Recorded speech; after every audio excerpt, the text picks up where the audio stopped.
2 Kings 19. Jerusalem's deliverance foretold.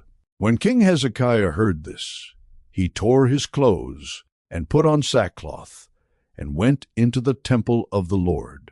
He sent Eliakim the palace administrator, Shebna the secretary, and the leading priests, all wearing sackcloth, to the prophet Isaiah son of Amoz. They told him, "This is what Hezekiah says, This day is a day of distress and rebuke and disgrace, as when children come to the moment of birth, and there is no strength to deliver them.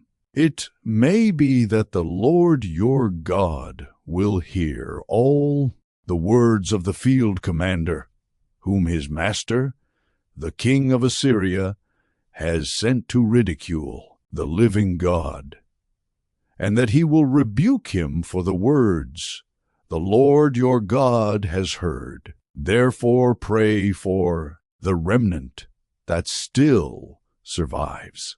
When King Hezekiah's officials came to Isaiah, Isaiah said to them, "Tell your master, this is what the Lord says. Do not be afraid of what you have heard. Those words with which the underlings of the king of Assyria have blasphemed me. Listen! When he hears a certain report, I will make him want to return to his own country, and there I will have him cut down with the sword." When the field commander heard that the king of Assyria had left Lachish, he withdrew and found the king fighting against Libnah. Now Sennacherib received a report that Tirhakah, the king of Cush, was marching out to fight against him. So he again sent messengers to Hezekiah with this word, "Say to Hezekiah king of Judah, do not let the God you depend on deceive you when he says, 'Jerusalem will not be given into the hands of the king of Assyria.' Surely you have heard what the kings of Assyria have done to all the countries, destroying them completely. And will you be delivered? Did the gods of the nations that were destroyed by my predecessors deliver them? The gods of Gozan, Haran, Rezeph, and the people of Eden who were in Telassar? Where is the king of Hamath, or the king of Arpad? Where are the kings of Lair, Sepharvaim, Hena, and Ivah?" Hezekiah's prayer. Hezekiah received the letter from the messengers and read it. Then he went up to the temple of the Lord and spread it out before the Lord. And Hezekiah prayed to the Lord, "Lord, the God of Israel, enthroned between the cherubim, you alone are God over all the kingdoms of the earth. You have made heaven and earth. Give ear, Lord, and hear. Open your eyes, Lord, and see. Listen to the words Sennacherib has sent to ridicule the living God. It is true, Lord, that the Assyrian kings have laid waste these nations and their lands. They have thrown their gods into the fire and destroyed them, for they were not gods, but only wood and stone, fashioned by human hands. Now, Lord our God, deliver us from his hand, so that all the kingdoms of the earth may know that you alone, Lord, are God." Prophecies Sennacherib's fall. Then Isaiah son of Amoz sent a message to Hezekiah. "This is what the Lord, the God of Israel, says, I have heard your prayer concerning Sennacherib king of Assyria. This is the word that the Lord has spoken against him. Virgin daughter Zion despises you and mocks you.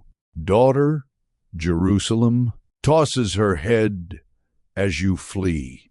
Who is it you have ridiculed and blasphemed? Against whom have you raised your voice and lifted your eyes in pride? Against the Holy One of Israel. By your messengers you have ridiculed the Lord, and you have said, with my many chariots I have ascended the heights of the mountains. the utmost heights of Lebanon.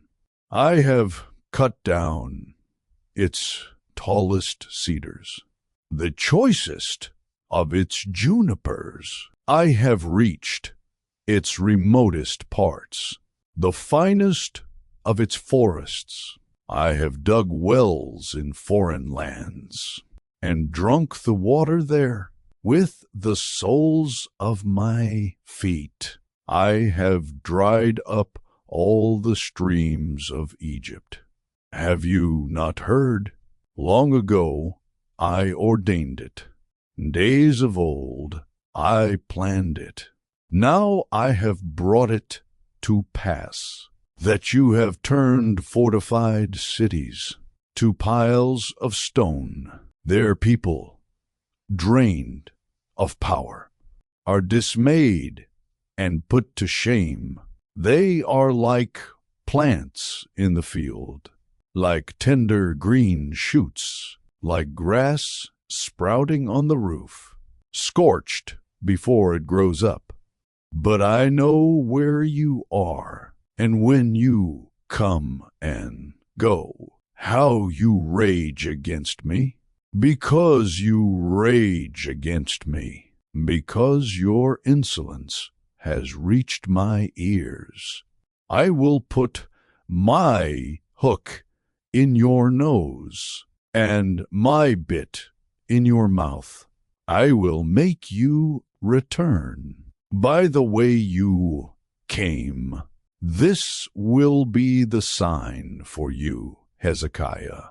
This year you will eat what grows by itself, and the second year what springs from that. But in the third year sow and reap, plant vineyards and eat their fruit. Once more a remnant of the kingdom of Judah will take root below and bear fruit above. For out of Jerusalem will come a remnant, and out of Mount Zion a band of survivors. The zeal of the Lord Almighty will accomplish this. Therefore, this is what the Lord says concerning the king of Assyria. He will not enter this city, or shoot an arrow here. He will not come before it with shield, or build a siege ramp against it. By the way that he came, he will return.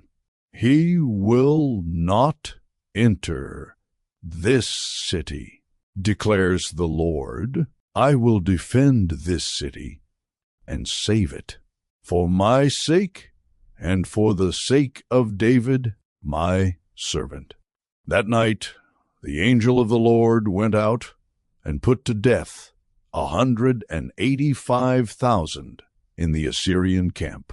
When the people got up the next morning, there were all the dead bodies. So Sennacherib king of Assyria broke camp and withdrew. He returned to Nineveh and stayed there. One day while he was worshipping in the temple of his god Nisroch, his sons Adramelech and Sharezer killed him with the sword, and they escaped to the land of Ararat. And Esarhaddon, his son, succeeded him as king